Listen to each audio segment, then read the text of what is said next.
Like, can we do another pancake health corner or whatever it's called today? Oh, we're totally doing it.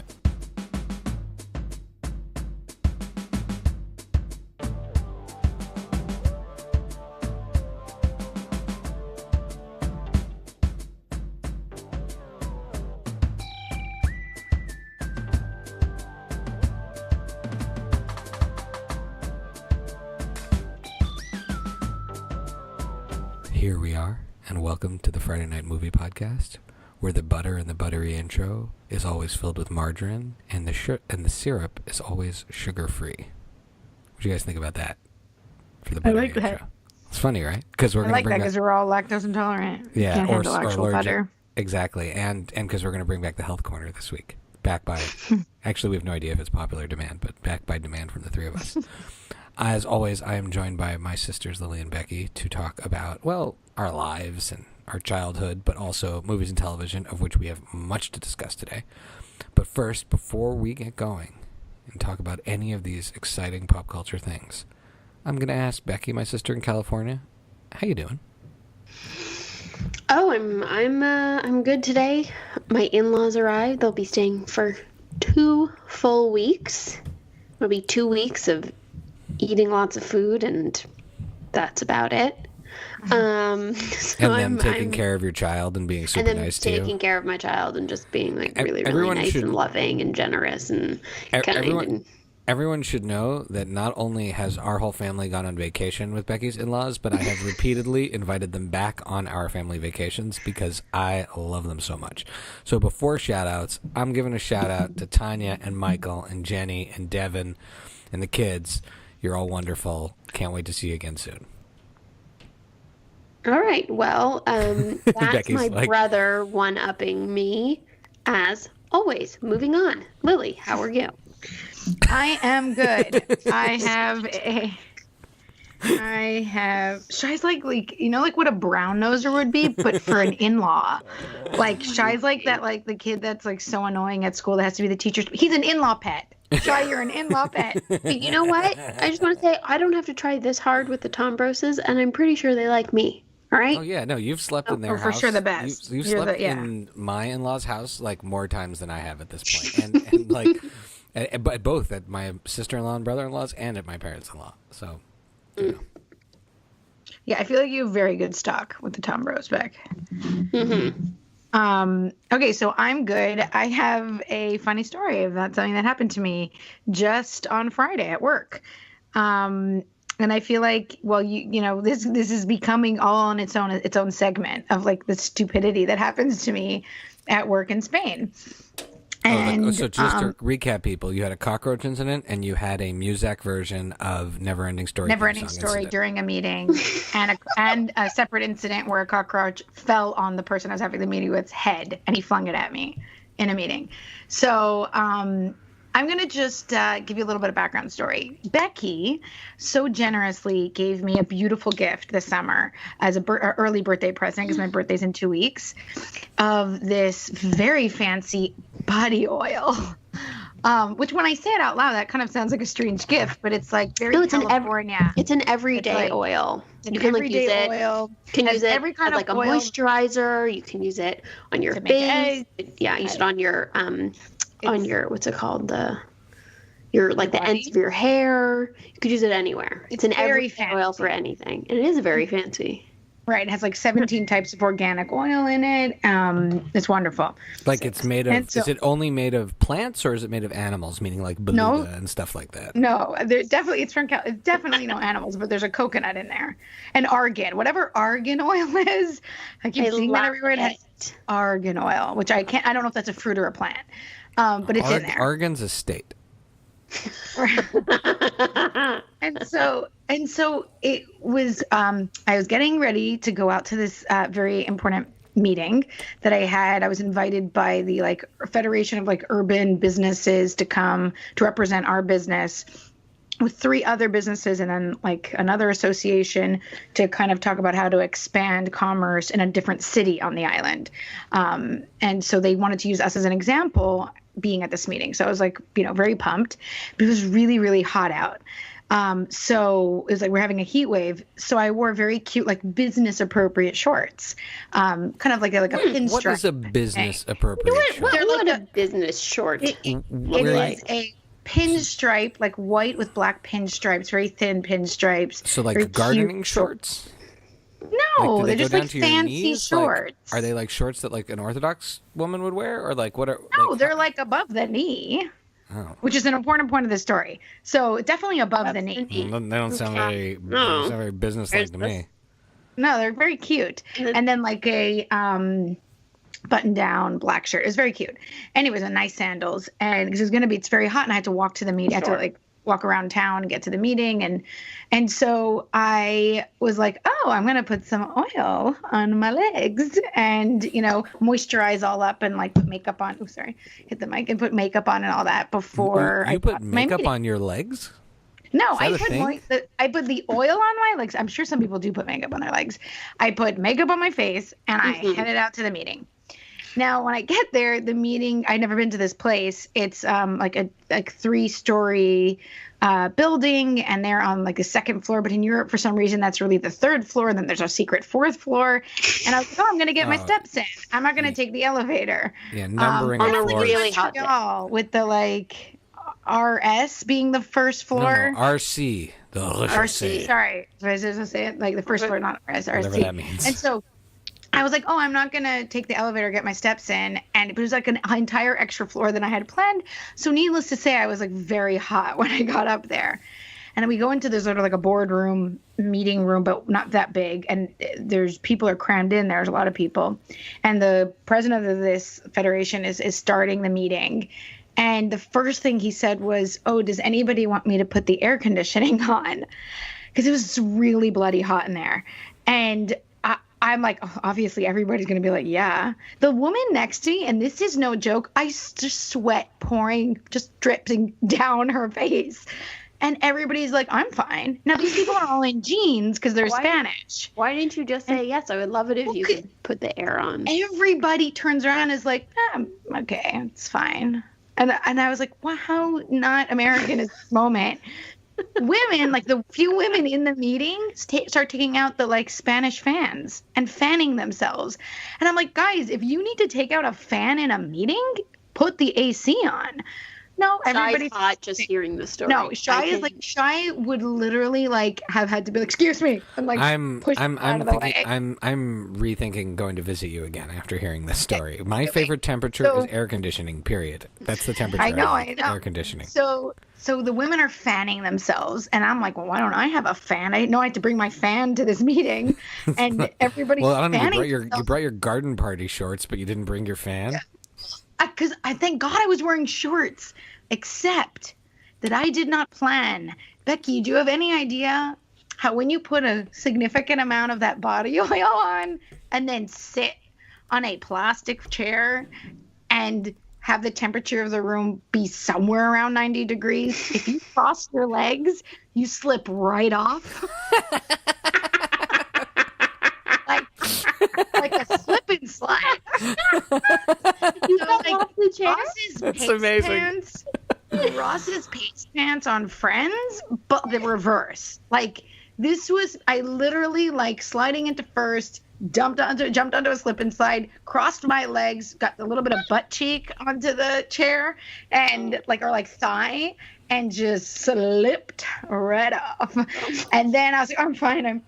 And it was just so hot. So like the oil was just seeping out of my skin.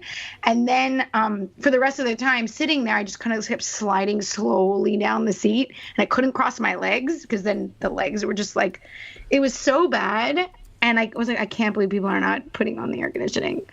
And in that moment, I was like, I am so fish out of water right now. Like, I cannot believe this culture. I love it, but sometimes I'm like, are you kidding me? That's pretty funny. Yeah. Well, I mean, maybe they know not to wear slippery oils. Okay. Well, as we get into the show, I have some important feedback from various audience members that I receive. I know you guys receive it also in different places, but we're really always grateful. And I'll start off with our dear friend Alana, who is lost you there for a second. Oh, our dear friend Alana. Can you hear me now? Our dear friend Alana, who is a longtime loyal listener, was in town this weekend, escaping the hurricane. We wish everybody who is dealing with the hurricane and its implications well and a speedy recovery from all of the damage that's been caused. And Alana was visiting, and among many things, we caught up on her impressions of the podcast, and she had just stopped about right before we got into talking about the Monster Squad in the episode with that one. I think it's the last episode that we had. And she said that she had some Monster Squad news to tell us, and that is that the little girl who befriends Frankenstein in the movie, who played Phoebe, I think is the name of the character, married one of Alana's camp friends. So Ashley Bank is married to one of Alana's camp friends. And Alana says, do you want me to ask her if she'll be on the show? And I said, did you listen to the rest of the Monster Squad episode? Because Lily really tore it up. I'm not sure she's going to want to be on the show. And so sorry. I mean, who knew that? Jeez, lesson learned. You never know who's listening. No. Well, I don't know. Yeah, exactly. But you never know who married a camp friend. Yeah, that's actually more accurate. So that's one piece of news. The other news I have about the time that I spent with Alana this weekend is I went to my first Renaissance festival ever. We joined me and the older child went with Alana and her family, and we saw a joust. We ate a giant turkey leg. Is that a thing that Alana does often with her family? No, it was their first time too. There were a lot of different pot pies on a stick available. Yeah.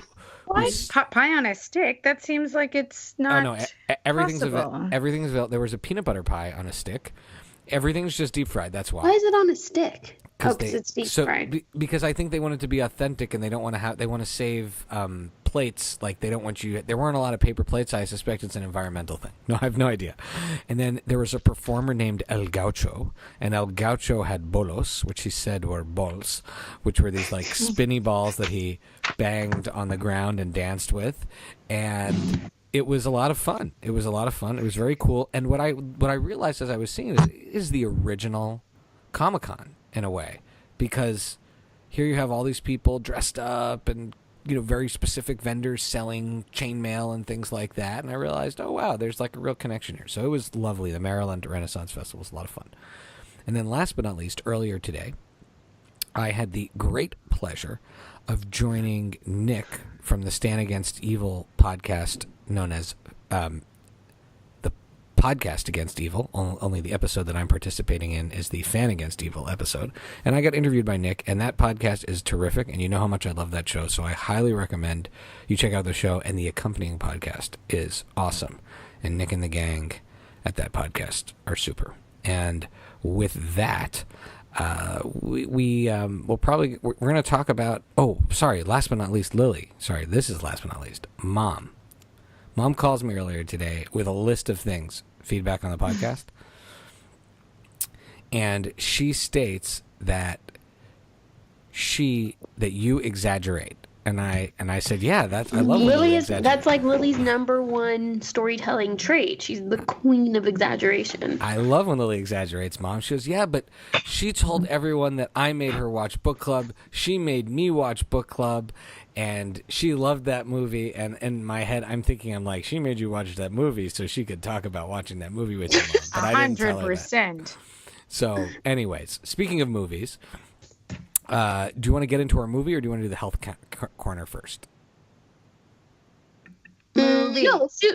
Okay, we'll talk about our movie. Okay, yeah. No, I don't know. I was just made a decision. No. I feel like let's dive into the topic of the day. Let's dive into the topic of the day. We can do the health corner towards the end of this episode. Mm-hmm. So if you're excited about the Pancake Health Corner, we have more today, and that'll be at the end. Saying health corner, let's just call it the Pancake Corner. The Pancake Corner. We could debate whether or not it's healthy. That's what makes it funny. Anyways. So today's movie that we're talking about is called American Animals, and I'm going to up front give Lily the found money. We talked about this early on, which is the found money award, where you stumble onto something that you didn't realize was going to be awesome when you were kind of sure. I mean, it wasn't free, but yeah. But I feel like no. I feel like I'm going to give her an I told you show for it. Oh. I don't know if that counts because I hadn't seen it. It was a bit risky. Oh, because I guess you hadn't seen it. We all watched it at the same time. I was like, we need to. But I had been on us for like months saying we got to watch this movie. That's why I feel like I had no idea what the movie was when you told me American I had Animals. Sent you the link like 15 times. You know what I got to tell you? I never once watched the preview. I'm glad I didn't watch the preview. Yeah. I don't think I would have. I think I enjoyed not knowing anything about this movie. I mean, it wasn't like it had spoilers. You could just look up the story since it's a true story. But it was a really cool movie. So, Shai, I have a question before we dive into it. Would you want to do the health corner? No. I have a question for you about the movie before we really get into it. Would you say this is your favorite documentary since Troll Hunters? Troll Hunters is a cartoon, which I wasn't going to get all. Yeah. You mean Troll Hunter? Troll Hunter. Troll Hunter, singular, sorry. So Troll Hunter, the Danish movie, a Swedish-Danish movie that is amazing. Oh, no.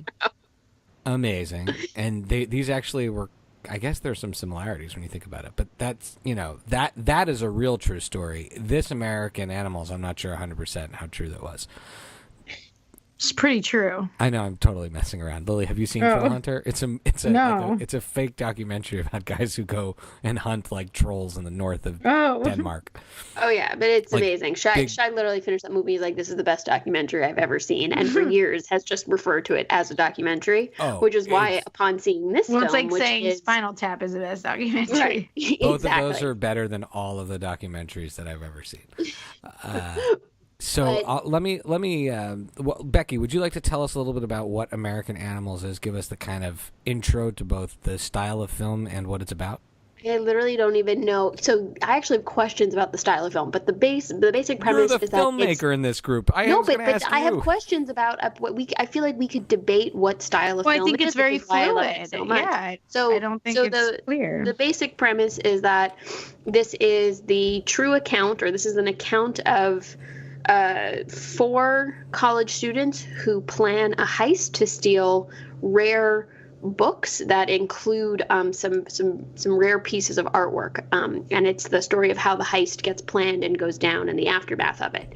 But when I say I don't know what style of film it is, because on the one hand it's a fictionalized account, it's a narrative film, but on the other hand it includes actual interviews throughout the film with the young men, and it reminds me of I, Tonya in that way. No, but I'm saying but it's the actual right. men who were involved, which then gives it this not documentary aspect to it, but kind of in a sense this real telling of their story. So then my question is, the scenes that we're seeing of the actors, is it meant to be completely just the director's fictionalized version of it, or is it more like a reenactment of the story that these young men are telling us? Which is why I feel like if you really wanted to, you could argue how this falls in the documentary category, because you have the real people sitting on camera telling their story, then you cut to all these scenes that are essentially reenactments. So you even have at one point, which I thought was quite cool, one of the actors playing one of the real guys speak to each other. Mm-hmm. Oh yeah, in the car for a second.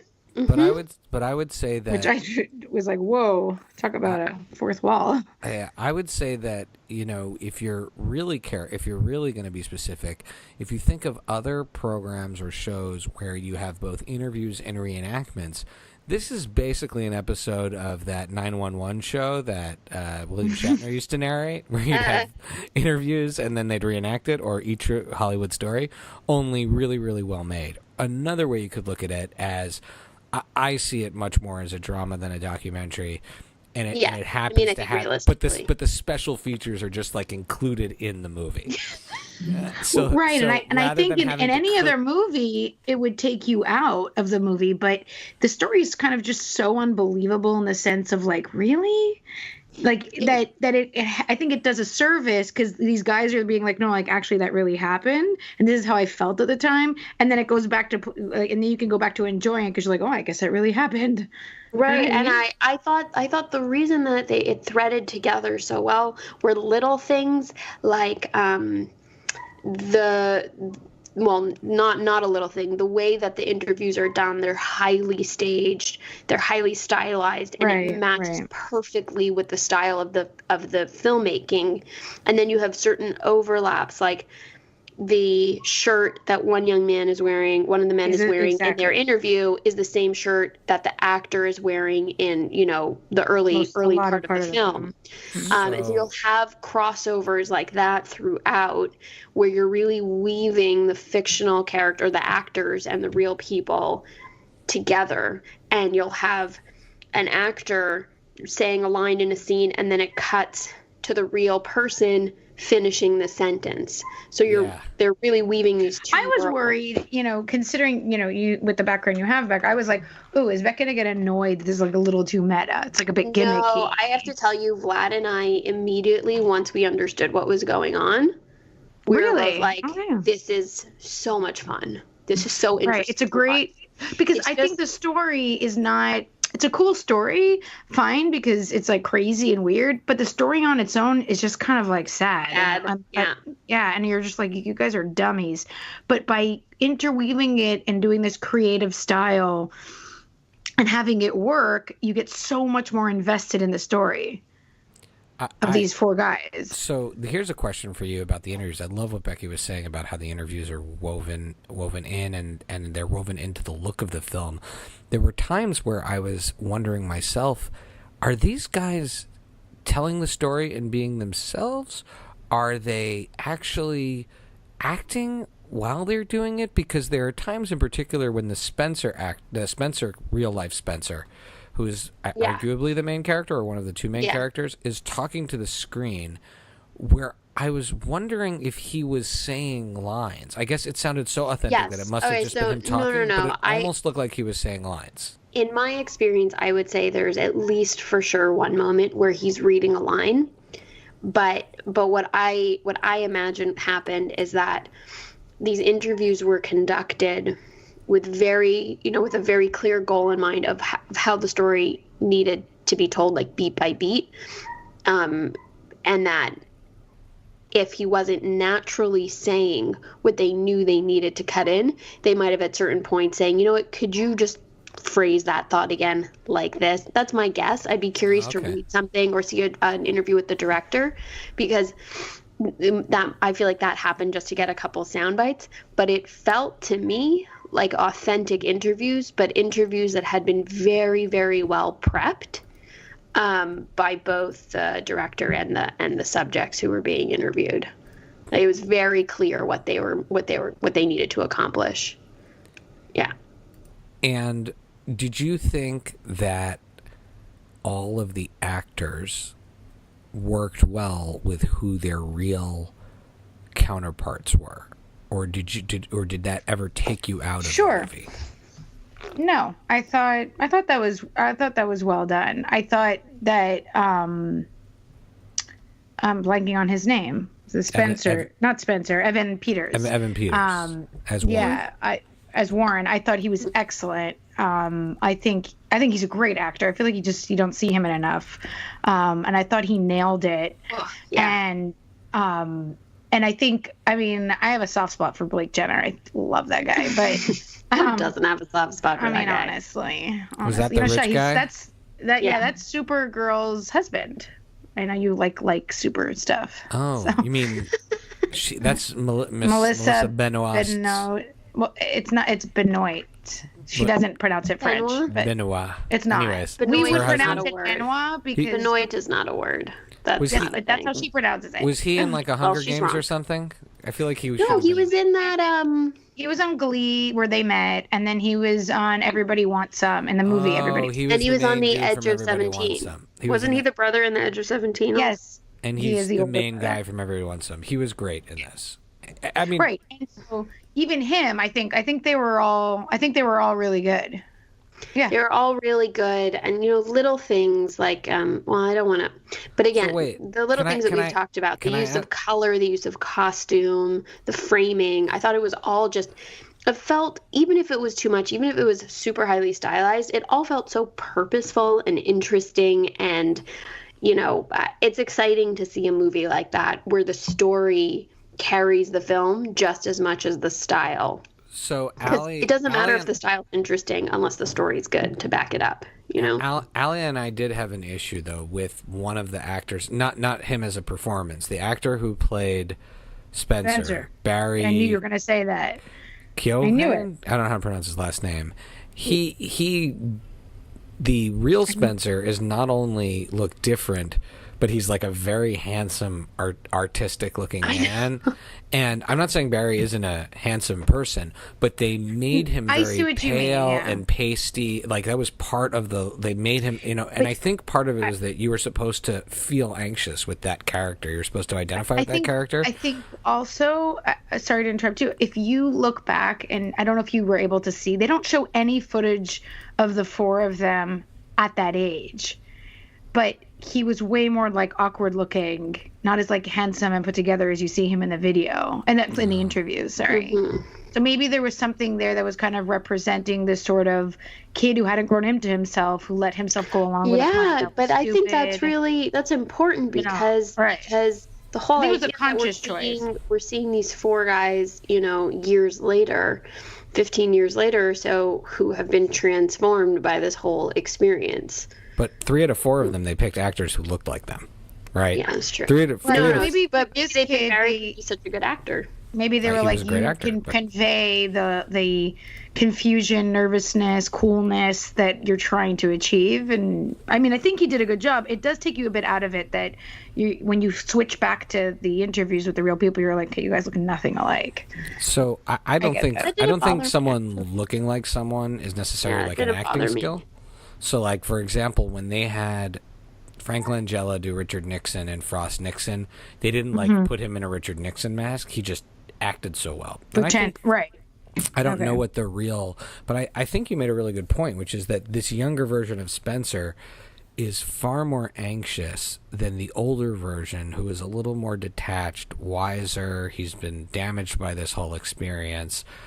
And I think maybe that you also see, like, the actor Barry K, last name I can't pronounce, he did such a good job conveying what they wanted to convey with that character. I think it's Keegan. Keegan? I don't know. Someone's going to have to look that up. I'm so sorry. I apologize, sir. I guess he won't be on the podcast either. That's great. 2 people we've offended. So I will. So now I'm going to ask you guys a couple more questions. What did you think of the Reservoir Dogs callback? Because for me, with the age of those actors, that was perfect. With the characters, it's perfect. No, but that's true. That's part of the story. It was part of the real story. That's actually part of the story. They sat and watched. Yeah, they watched old like heist films, Ocean's 11 being one of them, Reservoir Dogs, and they chose those names based on the movie, which is ludicrous, but they did that. And I love the way that they also have that parting shot from one of the characters where he's like, that's not even the best Tarantino film, because that is totally what some guy would say in a group where everybody's arguing over the names. Like, dead on. Yeah. Anyways, this director is a total maniac. I'm super impressed by just the ability to see. If you were brave enough, and people who see this movie who are listening, which we obviously all recommend it. If you are brave enough, and I think, Becky, this could be up your alley. Shai, I'm not sure so much, but his previous film, I've seen it. You've seen it? The Imposter. Isn't that what the show Sneaky Pete is based on? No. Definitely not. It's about a guy who pretends to be in someone's family. Oh. Yeah, but I don't think that's what that's... No, I mean, I read the description and it just sounded like crazy. Sneaky Pete. No, but that movie, that film completely interweaves the real person with the... That's definitely more of like a documentary with reenactments. Right. And this is pushing it over the line into a drama. You can see how he took that idea and then pushed it even further. And which is very cool. Just super cool, right? Because I feel like often maybe if somebody does a movie based on a true story, more than once, you're kind of like, hello, get your own idea. No, you know what I mean? Cool. And this guy clearly, Bart Layden clearly has a knack and has created sort of like his own little niche there, with doing an excellent job at telling stories that have actually happened to people. So it's very cool. So I have some rapid fire notes. Do you guys Lily, do you have any rapid fire notes or questions? No. Go ahead. No. Okay. So here we go. Here are the movies that it reminds me of. It reminds me of Spring Breakers, The Bling Ring, and I, Tonya, kind of all together for different reasons. Spring Breakers and The Bling Ring because it's like bored kids doing terrible things, and I, Tonya, for the reasons that you talked about, that blurring of reality and fiction with the actors or the interviews kind of looking real. So, and we love that movie on our show. So I love that feeling. The other thing, the music in this movie was amazing. I know, it was agreed. So good. Every single scene nailed it. And it's rare. I feel like aside from the use, like the music. Aside from the use of, I want to make a really specific point about the music though. Aside from the uses of Elvis's A Little Less Conversation, A Little More Action remix, which Allie made this point, and I give her credit for saying, was the obvious heist movie soundtrack song. Like, I felt like that was the one thing that took me out of the movie. It was that, because I was like, wait a minute, is this Ocean's 11? I get it. They watched Ocean's 11 to make this movie. But for the other choices, which includes, here's a couple I wrote down. Rodriguez's Crucify Your Mind. That's the guy from Searching for Sugar Man. The Doors' Peace Frog / Blue Sunday. And then Leonard Cohen's Who by Fire were all less than obvious choices in my view for all of those artists than their more famous songs. And I was Shazamming throughout this whole movie. I have screenshots of all the stuff I Shazammed. I have to say, in particular, Who by Fire, when that came on, I was like, whoa, that's a good choice. That shook me. And so now I'll dig in on Who by Fire. When did we watch this movie? We watched this movie the week in between Rosh Hashanah and Yom Kippur. That's exactly what I was thinking. So for all the Jewish listeners and non-Jewish listeners, there is a very important prayer that is sung at Rosh Hashanah during the Amidah, and I guess during Yom Kippur during the Amidah, which is a central prayer, that Dad would say, I'm going to do a little tribute to Dad, that his cantor from when he was little, Cantor Zuckerman, used to crush. So Cantor Zuckerman did an amazing job, and it is called the Natana Tokef. And the Natana Tokef has all of those lines in it of who will die in the coming year, who will they die by fire, will they die by restlessness, all of these different terms looking forward to the year. And it's Leonard Cohen uses a lot of biblical and religious imagery, so I suspect that these are connected, and it's very cool that we chose this time of year to watch it. It's very cool they use that song in the movie. Yeah. So, okay. So that's, let's see. Oh, what are my other rapid fires here? Chaz. I wrote to myself, starring Chaz as a Winklevoss. And what, just because it reminded you of that? Yeah, it just reminded me of the Winklevoss. And let's see. And the fact that the name of the librarian was Gooch, which I'm pretty sure on an earlier episode of the podcast when Steph guessed, Becky kept asking Steph who Gooch was, and nobody knew what anyone was talking about. But I thought maybe that was the Gooch you were talking about. I later explained it, but it never made it to air. Our neighbor who would yell Gooch to somebody, his roommate or something, and it caused us to then repeat many times. So it wasn't about this Gooch, the poor librarian who gets tortured. God. Okay, so now questions for you. Why do you think these guys did it? That is it could be a whole debate on a whole other podcast. But I feel like the ending of the film, the very, very last couple lines of the film are address that specifically, and I don't think you need to. I don't have anything more to add. Okay. All right. So people can watch. I feel like you need to watch it, and the last couple lines of the movie really. But I will say is that we're in Bling Ring. You can. There's so many things you can blame it on or chalk it up to, in terms of why would these rich kids go and try and steal stuff from Paris Hilton's house? You can. And Rachel Bilson. Sorry, I'm so sorry, Shai. You must be very upset about that. Yeah. People should not be violating her privacy. But you can kind of, because of celebrity culture and et cetera, you can, I feel easily tack on a lot of meaning to why they may have done that. Here, I find it a lot more difficult. And it's like a bit more of like an existential kind of debate. So I think that's pretty cool. Cool. Okay, so your MVP of the actors, not of the random not actors. Obviously, Evan Peters, no question. Yeah, Evan Peters is off the charts. I mean, and Blake Jenner for his style. But yeah. Oh, for your MVP, yes, for sure. I would say in both fiction and in reality. That was my favorite character. Warren and Evan Peters. Yeah, Warren across the board was the best character.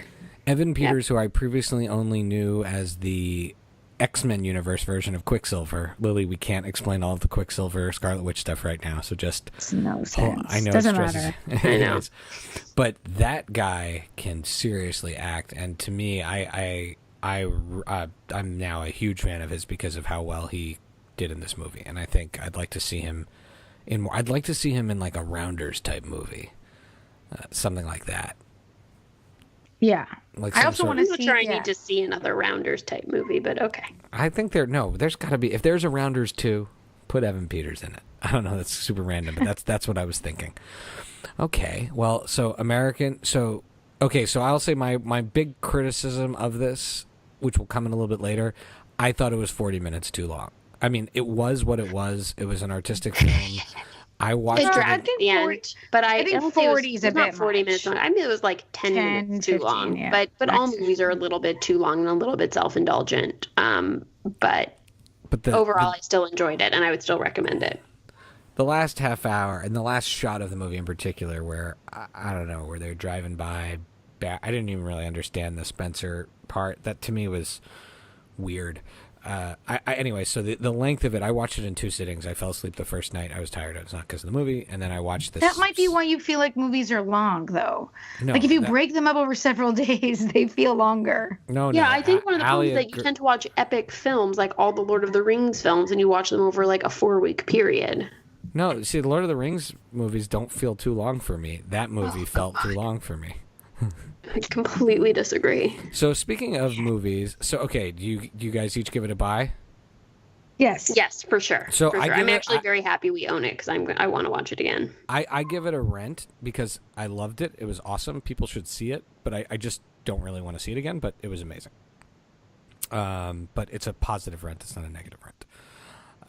And speaking of length of movies, this is a good way to get into our recommendation section. I got to see Saturday night, thanks to my amazing wife, The Predator, which is how was it?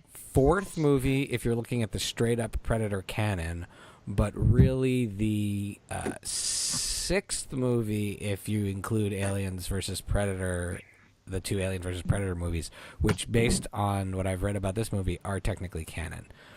And so the premise of the movie is convoluted, but essentially a predator, one of the predators. Is it convoluted? That's shocking. This is super convoluted. I mean, it doesn't make perfect sense. You might have to decode some of it. What I would argue is that it doesn't need to, right? The first Predator and the second Predator are simple movies. Creature comes to hunt. Good guys fight creature that is seemingly unbeatable. Okay. This one tries to inject some backstory and almost a little bit of political intrigue into the Predator world. There's Predator translating machines, and there's a lot going on. Is it a prequel? No, it takes place now. It takes place 30 years after the first Predator, and they reference the first and second movie. And there's a Predator, and then there are other Predators coming to chase that Predator.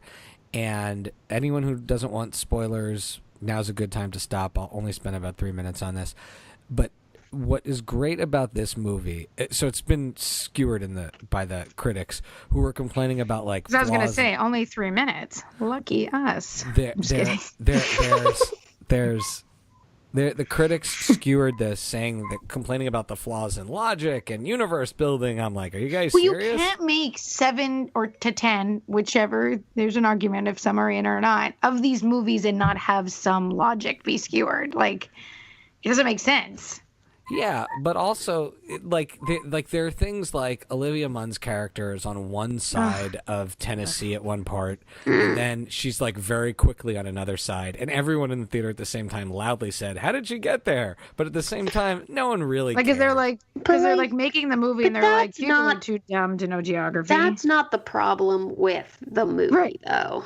The movie, like, honestly, if you're watching that movie and you're like, well, Tennessee, like when we watched that makes no sense because it takes way longer than that to get across. Right. Well, Exactly. I was watching Jack Ryan with Shai and Allie, and there's like a whole thing about DC and how he gets from like one place to another, and they're like, oh my god, he could never bike there. I was like, well, this show's inaccurate. I've read terrible reviews of that show. But that's like, that is a fun show. That show's fun. But that show takes place in reality.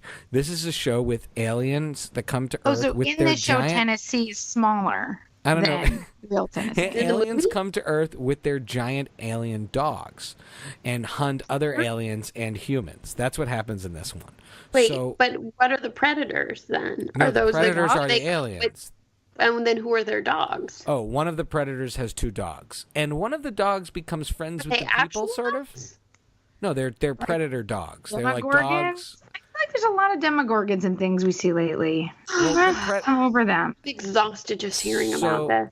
So, anyways, I'll say this: Shane Black, who did Lethal Weapon and who did Iron Man 3, he Kiss Kiss Bang Bang. He knows how to get that like pitter patter between the ensemble. Super fun.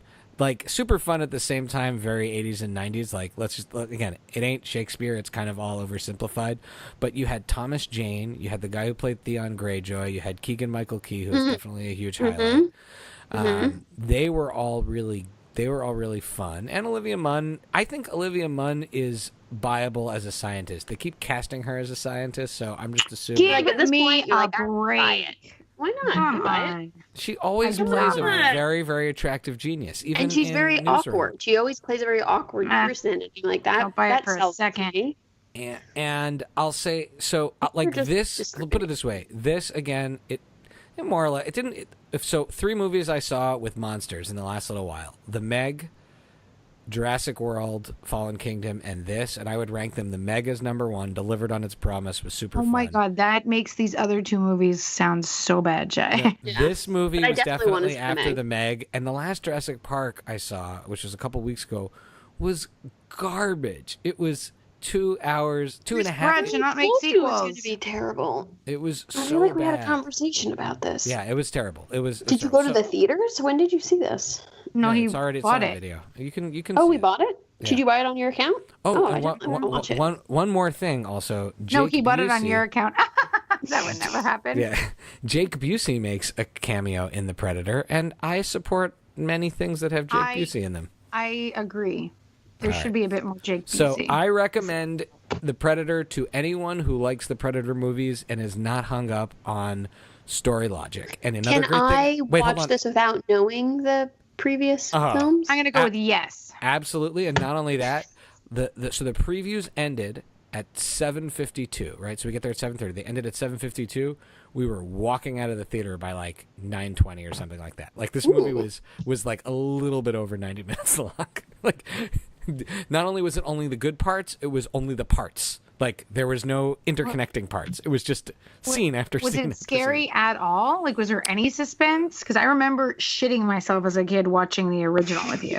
I actually couldn't even see it. I have to leaving and coming back in the room. I just saw like Arnold Schwarzenegger 3 times, and I was like, I'm done. But I remember being terrified. No, the first and second one are scary because they don't show you the monster the whole time, and they keep the mystique of this unbeatable creature. By this one, they need to get you into the movie to see the monster. Like, that's part of the shtick. And so you see the monster a lot. I mean, that's not it. At this point, they're doing something else with it. They have to get you with giving you more mythos and more backstory, which, like, honestly, it's like the Alien movies. I just don't think we need to know where. What is movies' obsession with filling in all the gaps? Not everything needs a tie-in comic book and a prequel, and just let it happen. It's a monster. It's scary. I love a good origin story. But Beck, right. yeah. I feel like I've lied to the so public. much time talking about this movie I don't need to see it anymore. And also you lied because it is definitely more than 3 minutes. Yeah. Like well, no, you guys asked me questions. You guys this is a good. That's fair. That's fair. How was Sterling K. Brown from This Is Us? Oh, he was great in it. He was great. Yeah? The cast was really fun. Like, my biggest thing about it is that, my biggest complaint about it is that with these movies, ever since really Sigourney Weaver, they really just don't commit that much to the human characters. That, like, they'll bring in these great character actors. Or, like, I'm not going to tell you who lives and who dies from it, because I guess that's to the extent that there's a spoiler. Oh my God, can't we just guess and, like, whoever wins I'm guessing the game? They all die except Olivia Munn. She might die. Olivia Munn does not die. I'm guessing everybody but Thomas Jane. No, Thomas Jane definitely dies. Really? Awesome. Yeah, no. So here's the thing.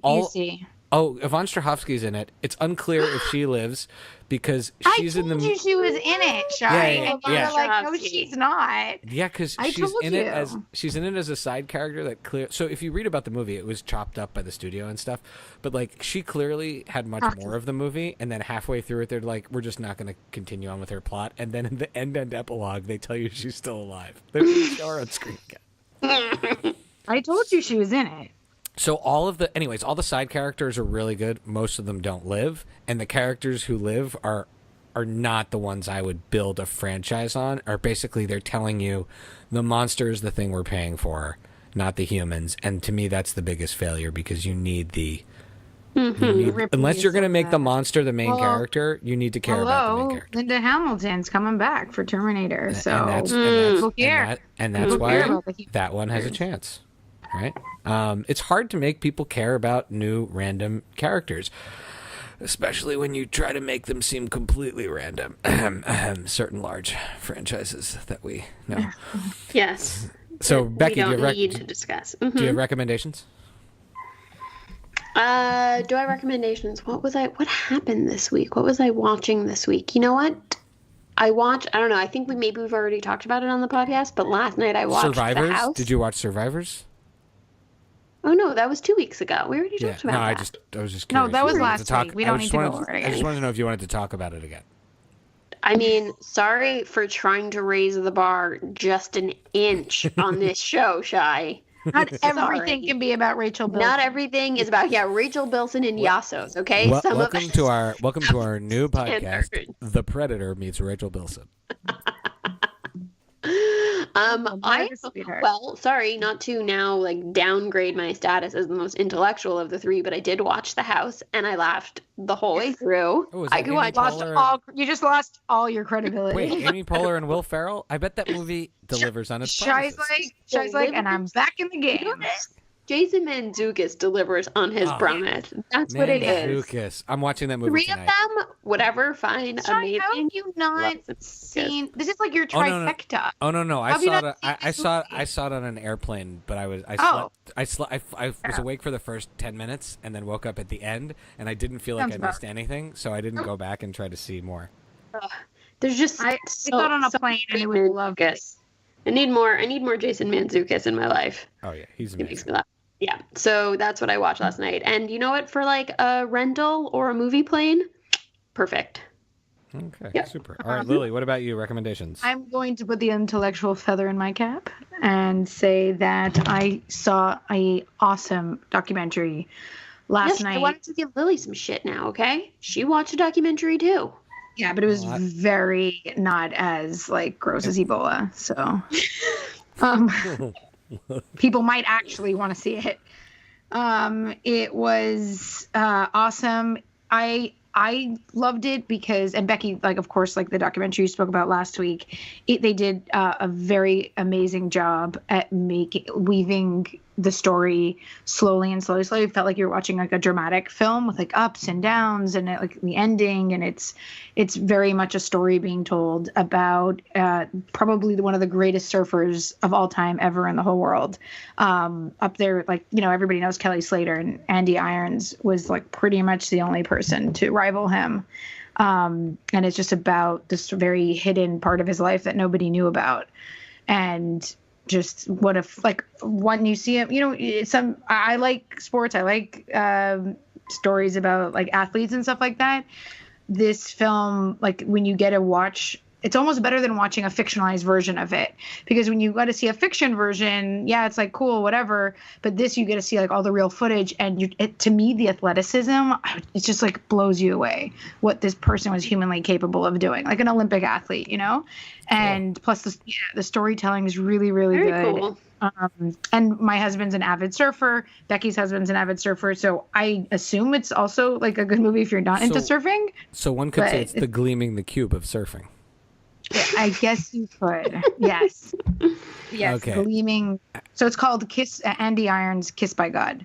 Cool. And excellent. And any other I recommend not looking too much into just watching the movie. Not that like you need to see a trailer for this, but I also recommend just kind of like diving into the documentary and letting it tell the story. Okay, cool.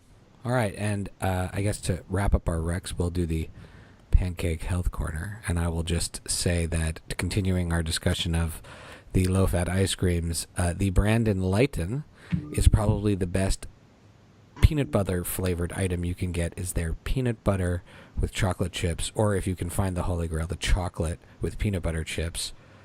Those pints are absolutely amazing. So that's my recommendation. And the what's other that sound? And I don't know, it's Becky's house. And wow, there's so many sounds right now going on. There's a dog in the neighbor's yard that's been barking for the last hour. There's sirens. I swear to God, if my kid actually sleeps through this, it will be a miracle. And or if we can podcast through this. And the other best in show for Enlighten is they have this hot chocolate flavored ice cream pop that has a swirl of marshmallow in it, so it tastes like you're eating hot cocoa with marshmallows in it. It's delicious. Now I want hot cocoa. I'm very hungry right now. So those are my two Health Corner recommendations. And shall we do shoutouts? Yes, I would like to shout out first because I'm not sure this counts as a shout out. So I'm just gonna go first, and you can keep on going after. I was watching the show Atypical. I don't know if anybody else watches it. That's a recommendation. Oh, yeah. I've been watching it. I like season 1 a lot better than season 2. Still, I'm like, if I'm in. It's good enough for me. I'm enjoying it. But the character in the show works at sort of like a Best Buy kind of store. Or what is the one in Chuck you guys like so much, that show? Buy More. Sorry. It's like a Buy More, if you will, for Chuck fans. And there's a quick scene where the main character's interacting with somebody, and you see for like a split second that somebody's returning or buying an item, and it's the Yeti microphone. Oh, really? Wow. And I was like, I know that microphone. That's our microphone. So shout out to Yeti, because you got a teensy tiny product placement that I noticed. Yeah. I hope you can pay for that, because I don't know anybody else. Yeti is replacing my first microphone, and I've been using the Yeti Nano over the last couple of weeks, and I would say we've experienced what the Yeti Nano has done to us. So Yeti, I trust you sort of. Trust you sort of. Okay. Becky, shout-outs? I don't feel very prepared this week. Shout out to cousin Vanessa. I'm just not very prepared with my shout outs this week. Okay, so move on. I don't have any.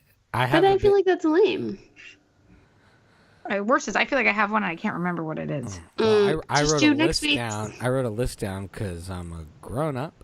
And first, I want to shout out to my wife, who again took me to see the Predator, and she said to me at the end, I said, "So did you like it?" And she said, "I'm happy if you're happy." That is the correct answer. And she said, "If you asked me what this movie was about tomorrow, I would have no idea." And then she said, "There's no good explanation as to why that thing has dreadlocks." So that was tough but fair. Okay, sure, it gives it its strength. That's my wife. And then to my dear friends Alana and Jason and their family who are visiting, they recommended to us the show The Tunnel, which is a mystery show that takes place in the channel between Britain and France of like crimes that are solved, between the two countries. So shout out to them and great to see them. Interesting concept. Cool. Do the crimes have to occur in the physical tunnel itself? I think the crime in the original run of the show does. I have no idea what happens in season 2 because I haven't watched it yet. And then the most the most touching shout-out I'd like to give is to a gentleman named Joe. And Joe has been the steward of the Goldnerds, the leader of the Goldbergs fan empire for the last, I don't know how many years, but definitely as long as I've been into the show. And Joe has officially, over Twitter and then on the Goldnerds podcast, hung up his spurs. He's still a mega fan, but he is no longer going to be doing day-to-day fandoming, and he has handed it over to my dear friend of our show, friend of all people who like funny things. Ashley Miller is going to be taking over leadership of the Goldnerds Empire.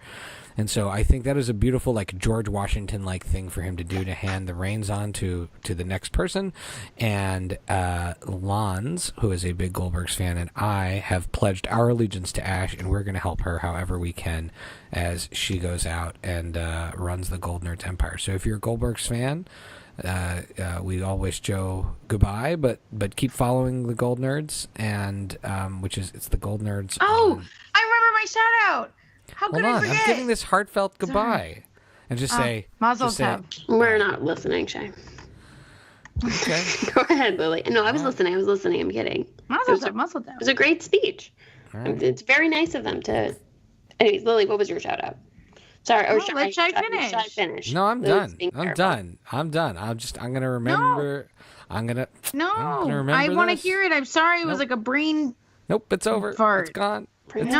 Lindsay Mazel Tov. I said it like 3 times. You're just naming random people now. It was Ashley. Lindsay is also a good friend of the show. Lindsay, Afros XII. Different. Well, you said Lindsay and I are going to support her any way we can. Lons. There's a woman named Lons who is a big gold nerd, and she and I are going to support Ashley. You have a lot of friends. A lot of Twitter friends. That's why you have so many. Becky and I have like 3 friends. It's not so easy for us. Okay. All right. So, Lily, what was your shout-out? I feel better by complimenting him. What was your shout-out? My shout-out is to Jamie Geller, the joy of cooking, the joy of kosher, the maven of chalot. I would like to shout out to her because I followed her recipe to make challah for my 5th time, but only first successful time. And it was with her recipe. That recipe is the shit. It's amazing. It is amazing. Everybody should try it. Becky even was like, I'm inspired. I'm going to try it. And I was like, oh, God, what if this was a fluke? Of course, Becky was able to do it beautifully. And it makes 1,000 million pounds of challah. Totally worth it. Because, if you went through all this... Really, though, it was 12 pounds of bread. Right. That's insane. A lot. But that way you can freeze some, give it as gifts. Because if you go through all of that, you get 6 muffins out of this, it's pretty annoying. But this was so much amazing, beautiful challah. And she is a joy to follow on Instagram. So, and she's jamiegeller.com on Instagram, which I appreciate because I go twitter.com. So you're just making up her handle, but that's good. I think people can find her. Based on the crumbs that you've left for them on the internet. No, I swear. Hold on. I'm going to just double check, but I'm pretty sure that's what it is. Anyways, follow her and her delicious recipes. All right. So, Becky, over to you. Where can people follow you? Oh, at PaperBKPrincess on Twitter. That's my Twitter handle.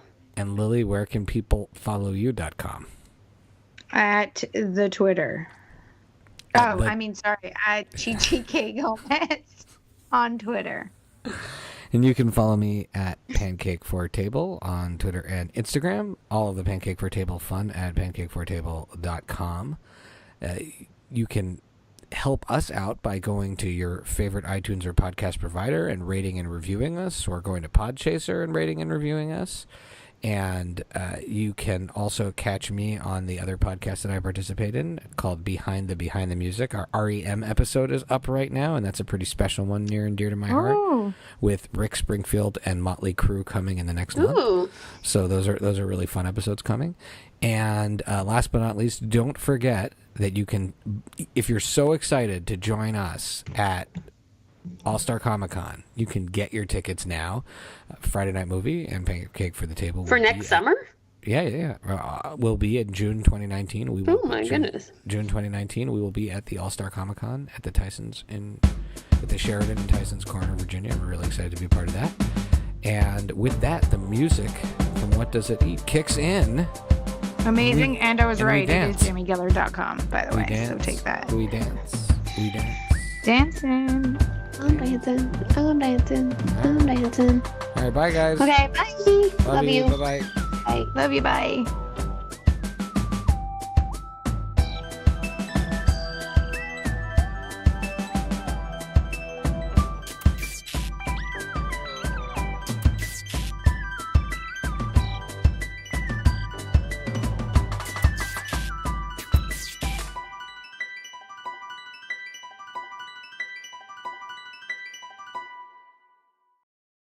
Guys, we were really throwing some shade this episode.